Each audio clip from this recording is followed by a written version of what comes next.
Genius, ये शब्द सुनते ही हमें दुनिया के सबसे महान वैज्ञानिक अल्बर्ट आइंस्टाइन याद आते हैं, जिन्हें दुनिया का सबसे बुद्धिमान व्यक्ति माना जाता है। यहाँ तक कि 14 मार्च को इनका बर्थडे जीनियस डे के रूप में मनाया जाता है। आज हम अल्बर्ट आइंस्टाइन के बारे में कुछ ऐसे फैक्ट जानेंगे जिनको सुन के आप हैरान रह जाएंगे। गैलीलियो गैलीली उनके सबसे पसंदीदा वैज्ञानिक थे।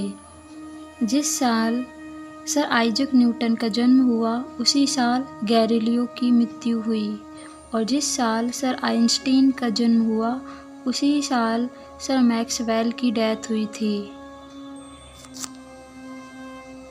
आइंस्टीन के पास बहुत से युवा आया करते थे। वो आइंस्टीन से सक्सेस का राज पूछते थे। एक बार एक युवा उनके पास आया और कहने लगा, सर, आज सारी दुनिया में आपका नाम है, लोग आपकी तारीफ करते नहीं थकते। प्लीज़ हमें बताइए कि महान बनने का मूल मंत्र क्या है। इन पर सर आइंस्टीन सिर्फ एक शब्द बोले, लगन। एक जीनियस होने के बावजूद भी वो नाम, तारीख और टेलीफोन नंबर भूल जाते थे। यहाँ तक कि उन्हें खुद का टेलीफोन नंबर भी याद नहीं रहता था। एक बार आइंस्टाइन के एक सहकर्मी ने उनसे उनका टेलीफोन नंबर पूछा। तब आइंस्टाइन अपने पास रखी डायरी में अपना टेलीफोन नंबर ढूंढने लगे। सहकर्मी हैरान होकर बोला, आपको अपना खुद का टेलीफोन नंबर भी याद नहीं है? अल्बर्ट आइंस्टीन बोले, नहीं, मैं किसी ऐसी चीज़ को भला क्यों याद रखूं जो मुझे किताब में ढूंढने से मिल जाती है। एक बार अल्बर्ट आइंस्टाइन ट्रेन में सफ़र कर रहे थे। जब टिकट चेकर उनके पास आया तो वह अपनी टिकट दिखाने के लिए अपना हाथ जेब में डाले। जेब में टिकट ना मिलने पर उन्होंने अपने सूटकेस को चेक किया। वहाँ भी टिकट को ना पाकर वह टिकट को अपनी सीट के आसपास खोजने लगे। यह देखकर टिकट चेकर ने अल्बर्ट आइंस्टाइन से कहा, आपका टिकट गुम हो गया हो तो कोई नहीं, मैं आपको अच्छी तरह जानता हूँ। मुझे पूरा यकीन है कि आपने टिकट ज़रूर खरीदा होगा। टिकट चेकर जब बाकी के लोगों का टिकट चेक करके वापस आ रहा था तो उसने देखा कि अल्बर्ट आइंस्टाइन अभी भी अपनी सीट के नीचे अपना टिकट ढूंढ रहे हैं। टीटी ने फिर से कहा कि आपको टिकट के लिए परेशान होने की ज़रूरत नहीं है, आपसे टिकट नहीं मांगा जाएगा। यह सुनकर अल्बर्ट आइंस्टाइन ने कहा, वो तो ठीक है, पर टिकट के बिना मुझे कैसे पता चलेगा कि मैं कहाँ जा रहा हूँ। 1921 में अल्बर्ट आइंस्टीन को Nobel prize theory of relativity की खोज के लिए नहीं, बल्कि फोटोइलेक्ट्रिक इफेक्ट के लिए मिला था।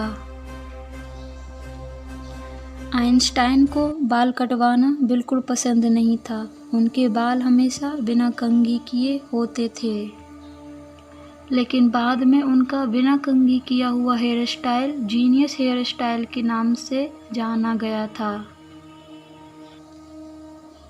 एक बार अल्बर्ट आइंस्टाइन को उनके मैथ के प्रोफेसर ने उन्हें लेजी डॉग तक कह दिया था।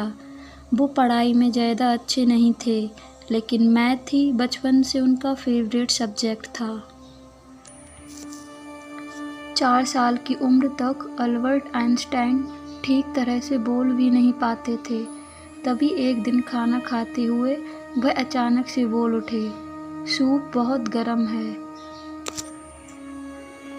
यह सुन के उनके पेरेंट्स का हैरानी से ठिकाना ना रहा। अल्बर्ट आइंस्टाइन को साइंस में इंटरेस्ट तब शुरू हुआ जब वो 5 साल के थे। एक बार उनके पिता ने उन्हें खेलने के लिए एक कंपास दिया। उस कंपास को देखकर आइंस्टाइन ये सोचने लगे कि इस कंपास की सुई किस बल से घूमती है, और यहीं से उन्हें साइंस में इंटरेस्ट शुरू हुआ।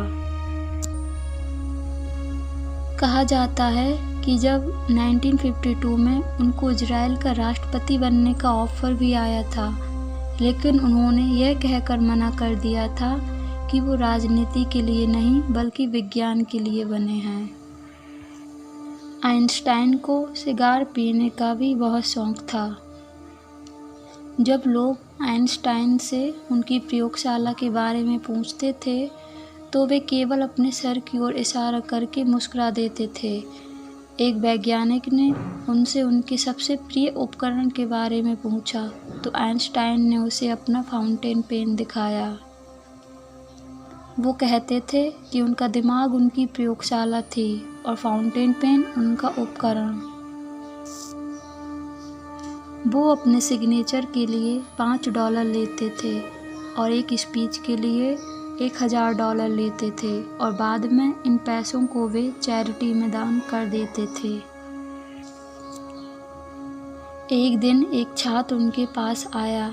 वह बोला कि सर, इस साल परीक्षा में वही प्रश्न आए हैं जो पिछले बार परीक्षा में आए थे। तो अल्बर्ट आइंस्टाइन का उत्तर था, इस साल उत्तर बदल गए हैं।